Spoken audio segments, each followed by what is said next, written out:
Hello there. We're going to talk about emotions today, or feelings. We're going to get kind of warm and fuzzy because I think it's important. Sometimes in this world, when we're super distracted, we're super busy, we're going a million miles an hour in every different direction you can think of. Sometimes our attention span, sometimes our ability to truly take an inventory of the situation while we're talking to someone or interacting with someone can kind of get left out. And as a result, we may say something or do something that makes someone feel less than. And the interesting thing is that we certainly did not intend to do that. And I just want to share that today. And I want to challenge us. I'm talking with myself first, as I always do in these daily mentor messages. And the reason is because of relevance. If you're new to this and you've never seen one of these daily mentor messages, just kind of listen to what I'm saying and see if you can relate or you can feel what I'm feeling. Because I don't ever share something unless it's relevant to me or pertinent to me or I can relate to it, because it wouldn't make sense if I did. And so this is one that I have many memories on the receiving end and the giving end of making myself feel when I talk about myself or to myself, making someone else feel, or how I have felt in a situation with someone. In fact, I'm reminded, and Dr. David Wu, thank you for the reminder of this. There was somebody we know in common, my friend Dr. Wu and I know in common, that made me feel really bad. The guy did some things on social media that I didn't like, slandering me and calling me out and pointing me out to everybody and using me as an example. And it really made me feel like crap. And I did not know the guy very well, but just learned that's just part of his personality. He probably didn't mean anything by it.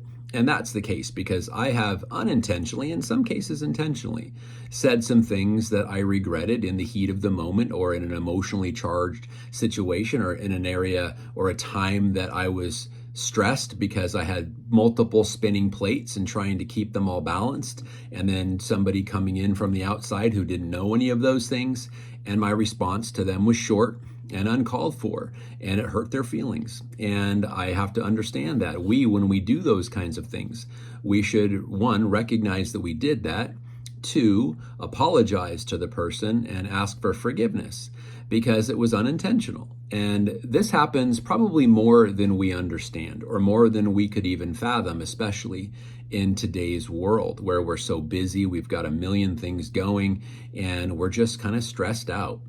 And that's just kind of how the world has evolved. However, we can still be decent people because it's true that people don't remember what you say necessarily. They just remember how it made them feel. And I want to challenge, and again, I'm talking to myself here. I want to challenge myself and challenge you to be better at that. When you're talking to someone, just kind of look around. Is there anything that you could just let go and be present and in what I call present time consciousness, be with that person 100% at the moment of that conversation. So you're responding appropriately, you're hearing intently, like I was mentioning in yesterday's message. And so the person, one, feels heard, they feel that you're understanding them, and they're feeling that you may even have compassion if it's necessary. And then your response is going to be perfect.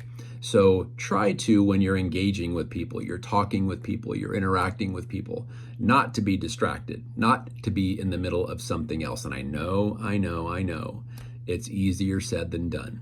But when we have the ability to do that, be present with the person.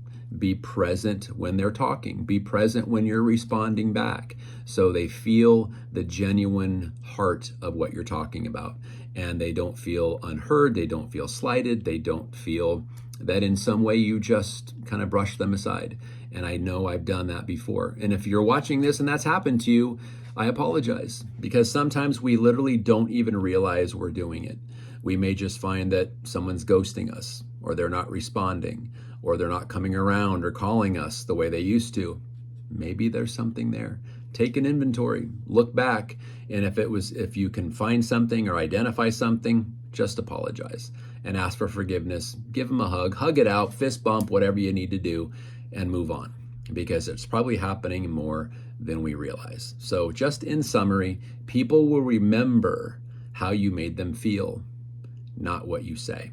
So when what you say is in alignment with what your heart is feeling and you're there and you're present with them, you probably will have very few regrets, and you'll probably respond appropriately and have a wonderful relationship. So I challenge us to do that. Have a wonderful day. Take care. God bless. And if you found any value in this at all, please share it forward. Have a great day. God bless. You're amazing.